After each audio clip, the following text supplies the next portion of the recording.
Okay, so Japanese tempura shrimp. Basically, deep fried shrimp that is generally enjoyed with a savory tempura sauce.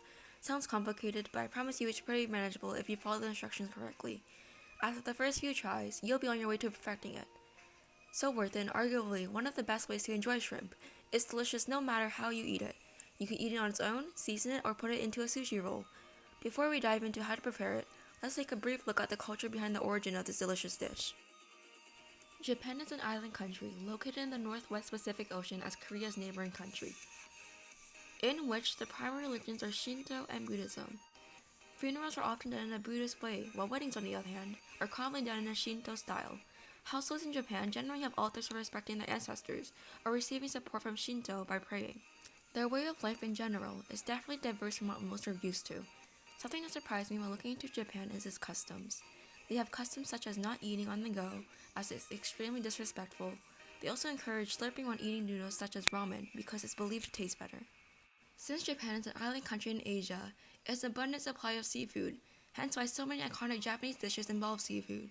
Examples of this include sushi, tempura, sashimi, and it's even enjoyed in pancakes known as okonomiyaki.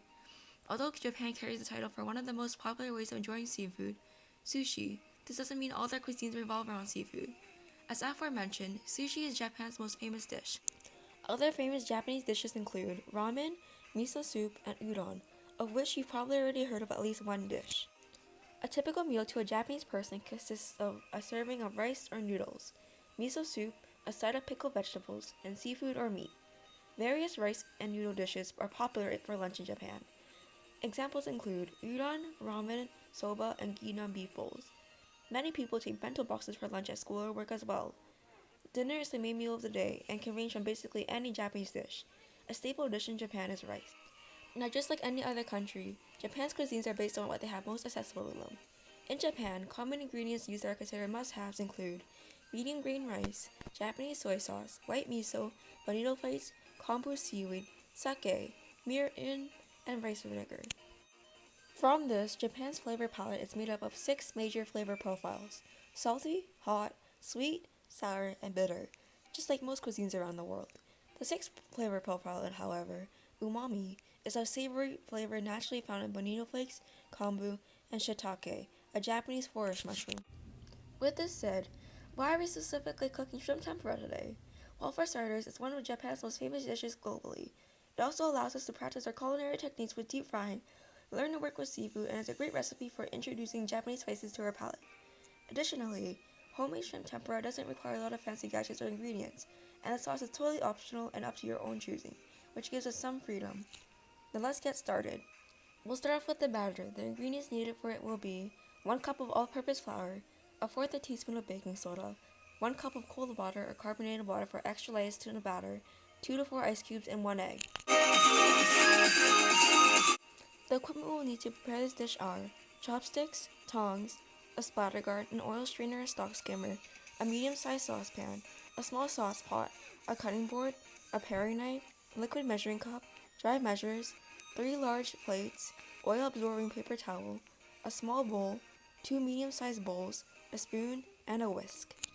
But before anything, ensure to wash your hands and tie your hair back if it's past your shoulders to ensure the food is hygienic and safe to eat. If possible, put on an apron as well.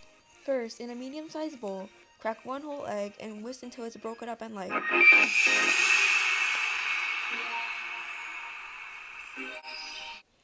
After this, slowly stream 1 cup of cold or carbonated water into the egg.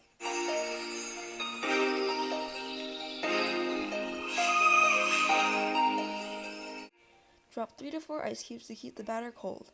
You need the batter ice cold. Next, in a separate bowl, combine your dry ingredients. Incorporate a fourth a teaspoon of baking soda and 1 cup of flour and give it a nice mix.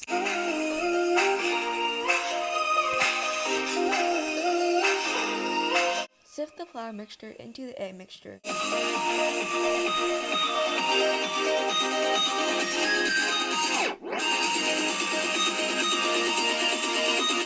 Give it a light mix with chopsticks or a spoon until the batter starts to come together.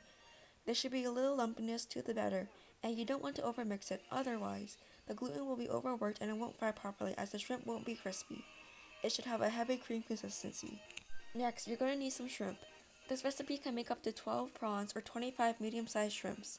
For the purpose of the video, we'll only be making 15 medium-sized shrimps. Preferably, we want to work with prawns. The larger the shrimp, the better. For your shrimp, ensure it's peeled and deveined. If not, simply cut a line down the top of them to peel the vein out. Grab the shell to peel it right off and keep the tail. Use a knife to lightly scrape off the dirt on the tail pieces.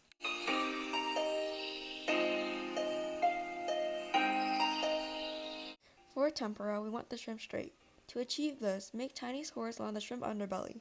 Make sure not to go too deep or otherwise the shrimp will fall apart when frying. Repeat this on the other side. Lightly squeeze the shrimp and gently pull it out. Repeat this with your remaining shrimp.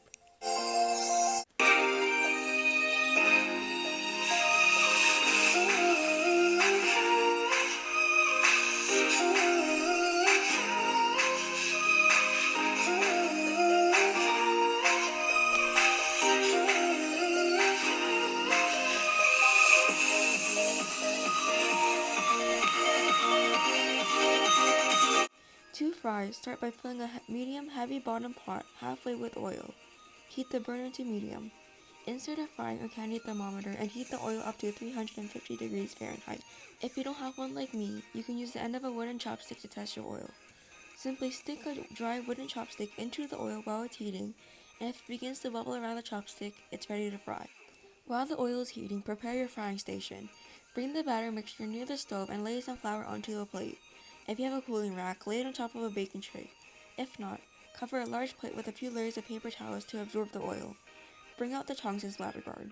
Have your shrimp handy to make it easier to transfer. Once your oil is properly heated, dredge the shrimp in flour and coat it completely in the batter.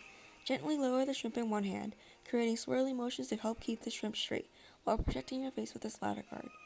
Cover the pot with the splatter guard while it's frying. After a few minutes, one side should be golden yellow with an orange tint. Flip the shrimp to let the other side cook. When you go to pick up the shrimp with tongs, it should feel crispy and not fall or break apart. It should have an orangey yellow tint to it and the tail should be orange. Between frying the batches of shrimp, if you see chunks of batter in the oil, use a stock skimmer or oil strainer, clean out the oil, and avoid an overcrowded pot. Try to avoid picking up the shrimp too early, as it could break the tempura.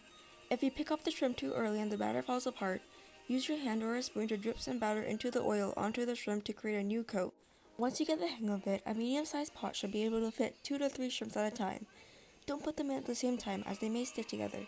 Stick them in at least 30 seconds apart.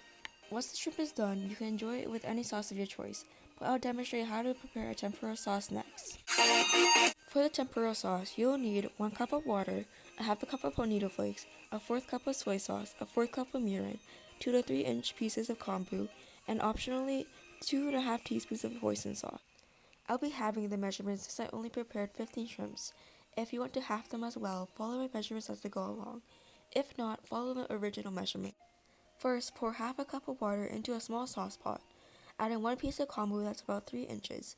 Bring it up to a steamy heat and let it steep for 12 minutes. Once that time is up, remove and discard the kombu. Add in 1/4 cup of bonito flakes and keep your pot at a steamy heat for 8 minutes. Strain through a mesh strainer. Unfortunately, bonito flakes and kombu weren't available at my local grocery store, so I'll be skipping this step. Add in 30 ml of soy sauce and 30 ml of mirin to the steeped mixture. Optionally, to give it a bit of a sweet and savory flavor without the kombu and bonito flakes, add in 2.5 teaspoons of hoisin sauce. Mix and serve with your shrimp.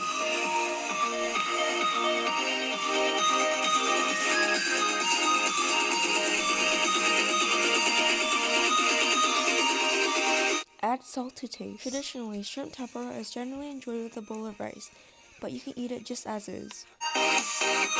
You have it, delicious, savory, and salty fried shrimp tempura. The product standard is a straight, crusty fried shrimp with a crispy outer shell and soft inside. The initial bite should be crunchy from the crispy shell. As for the appearance, it should be an orangey yellow golden color with a rigid coat, tail sticking out and all. It should taste salty, a little fishy, and savory and sweet from the sauce.